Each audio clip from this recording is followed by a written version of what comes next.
ఇలాంటి స్త్రీలు మీ ఇంట్లో ఉంటే ఇంకా ఆ ఇల్లు అంతే. ఏ ఇల్లు అయినా స్త్రీ బాగుంటేనే ఆ ఇల్లు సుఖ సంతోషాలతో ఉంటుంది. అదే స్త్రీ కొంచెం గాడి తప్పినా సరే ఆ ఇల్లు ఎన్నో కష్టాలు పడాల్సి వస్తుంది. కాబట్టి స్త్రీ ఏ విధంగా ఉండాలి లేదా స్త్రీ ఏ విధంగా ఉండకూడదు అనేది ఈ వీడియో ద్వారా మనం తెలుసుకుందాం. చాలా వరకు కొన్ని మంచి అలవాట్లు ఆ ఇంటిని చక్కబరచడానికి, ఆ ఇంటిని సుఖ సంతోషాలతో వెలసిల్లడానికి కారణమవుతుంది. అదే స్త్రీ చెడు అలవాట్ల వలన ఆ ఇల్లు కష్టాల పాలు అవ్వడానికి కారణం అవుతుంది. కాబట్టి ప్రతి ఒక్క స్త్రీ చాలా మంచి గుణాలు అలవాటు చేసుకోవాలి. స్త్రీ అనేది ఇంట్లో బాగుంటే ఆ ఇల్లు అంతా బాగుంటుంది. పెద్దలు ఇంటికి దీపం ఇల్లాలు అన్నారు. కాబట్టి మనం బాగుంటేనే మన ఇల్లు బాగుంటుంది. ఈ వీడియోలో మంచి అలవాట్లు ఎలా ఉండాలో, అదే చెడు అలవాట్లు ఎలా ఉంటాయో ఈ వీడియో ద్వారా తెలుసుకుందాం. ముందుగా మన ఛానల్ని సబ్స్క్రైబ్ చేసుకోకుంటే తప్పకుండా సబ్స్క్రైబ్ అయితే చేసుకోండి. ఎందుకంటే మీకు ఉపయోగపడే వీడియోసే మన ఛానల్లో అప్లోడ్ అయి ఉంటాయి. కాబట్టి తప్పకుండా మన ఛానల్ని అయితే ఈ వీడియో పూర్తి చూసి మీకు నచ్చితేనే సబ్స్క్రైబ్ అయితే చేసుకోండి.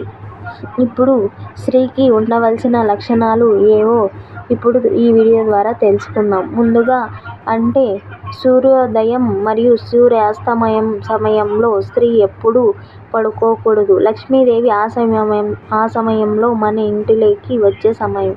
కాబట్టి స్త్రీ ఆ సమయానికల్లా ఉదయాన్నే లేచి ఇంటి ముందర ముగ్గు వేయాలి. ముగ్గు అంటే లక్ష్మీదేవికి చాలా చాలా ఇష్టం. కాబట్టి మన ఇంటి ముందర 6 గంటల లోపే మన ఇంటి ముందు ముగ్గు వేయాలి. తరువాత నిత్య దీపారాధన చెయ్యాలి. అలా చేయడం వలన లక్ష్మీదేవి ఎంతో సంతోషపడుతుంది.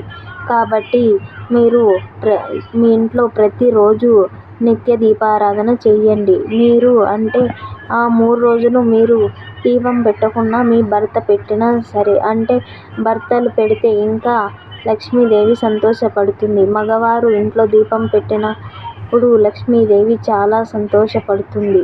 అందుకు మీ ఇంట్లో మీరు కానీ లేదా మీ భర్త కానీ ప్రతిరోజు నిత్య దీపారాధన చెయ్యాలి. అలా చేయడం వలన మన ఇంట్లో కష్టాలన్నీ తీరి సంతోషంగా ఉంటాము. కాబట్టి మీరు నిత్య దీపారాధన చెయ్యండి.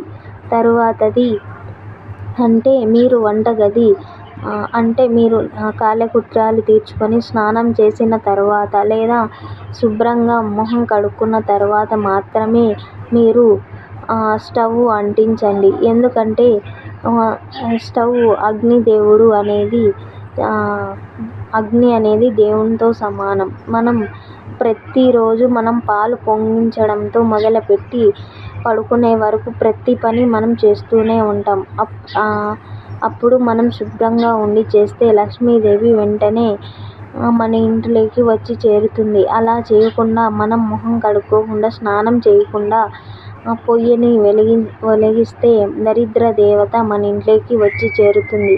కాబట్టి మీరు ఎప్పుడైనా సరే గ్యాస్ని శుభ్రం చేసి వంటగదిని శుభ్రం చేసిన తర్వాతే మీరు మీ పనిని మొదలు పెట్టండి. అలా చేయడం వల్ల ఎక్కడైతే నీట్నెస్ క్లీన్గా పెడతారో, శుభ్రంగా మీ ఇంటిని పెట్టుకుంటారో అక్కడ లక్ష్మీదేవి స్థిర నివాసం ఉంటుంది. అలా ఉండడం వలన మీ ఇంట్లో డబ్బుకు కొదవ అనేదే ఉండదు. కాబట్టి మీరు ఎంత శుభ్రంగా ఉండి మీ ఇంటిని ఎంత శుభ్రంగా అయితే ఉంచుకుంటారో అప్పుడు మాత్రమే అక్కడ లక్ష్మీదేవి వచ్చి చేరుతుంది. కాబట్టి లక్ష్మీదేవి మీ ఇంట్లో స్థిర నివాసం ఉండాలంటే మీరు ఇల్లును శుభ్రంగా ఉంచుకోవాలి. తరువాతది మీరు కానీ మీ భర్త కానీ సాయంత్రం సంధ్యా సమయంలో ఎప్పటికీ నిద్రపోకండి. అలా నిద్రపోతే దరిద్ర దేవత మీ ఇంట్లో తిష్ట వేసుకొని కూర్చుంటుంది. ఎందుకంటే సాయంత్రం సంధ్యా సమయంలో దేవతలు తిరుగుతూ ఉంటారు అని పురాణ గ్రంథాల ప్రకారం చెబుతూ ఉన్నారు. ఆ సమయంలో మనం పడుకుంటే మన ఇంట్లోకి దుష్ట శక్తులు లేదా దరిద్ర దేవత వచ్చి చేరుతుంది. లక్ష్మీదేవి మన ఇంటి చుట్టుపక్కల కూడా లేకుండా వెళ్ళిపోతుంది. ఆ సమయంలో మనం దీపారాధన చేసి ఏదైనా అంటే విష్ణు సహస్రనామాన్ని ఇలా పఠించడం లేదా వినడం చెయ్యాలి.